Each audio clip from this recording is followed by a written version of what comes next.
Uni na, mga pare, what's up? Ngayon, isamahan niyo ako, magsisiming kita. Let's go! Uy na nga ni naglalako na kita, tamasimingan dito yung mga tropa.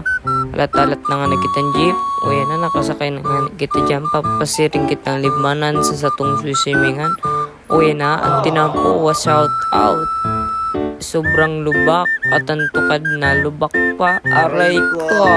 Nakakatangko nga ito dyan. Ayun na, nagralakawan na ta. Dahil nakatukad sa tong tricycle. Yo, lubak-lubak, aray ko. Marabaan nga nag-aray, pabugsok. Pakababa nga na dyan guys sa pabugsok. Niya na ang simingan. Kaya madali na lang kita.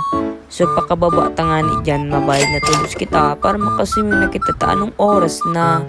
Kaya naman kita nagbarabaan na kita. So ito yung mga service. Uli na sa Kimatos. Shout out sa iyo boss. Sa sumagot ng ating swimming, ang babayaran na lang natin ay yung entrance. So ang entrance nga dito guys is 20 pesos lang. Kung gusto nyo at trip nyo kasama ang mga barkada nyo, isama nyo na dito dahil napakaganda dito at sobrang lamig, so cool, so refreshing.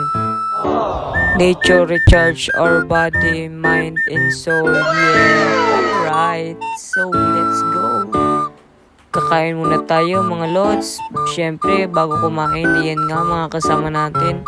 Shout out sa inyo lahat mga boss. Pakakain nga natin, agad na tayo nagbihis at agad na tayong naligo. Dahil ako'y ligo na at ako'y talon na sa mataas na yan. Yan nga mga lods, tumalo na nga tayo dyan. At ang lalim nga at malamig. Dahil 4 PM na nagbihis na tayo. At dahil na baka nandun na ang ating sundo at nagpicture na lang tayo. So kapagod mga lods. Ang sakit sa katawan. Yan nga. Konting tunganga tayo dahil ako'y napapagod na dyan mga lods. At agad nga ako dito mga lods na uhaw.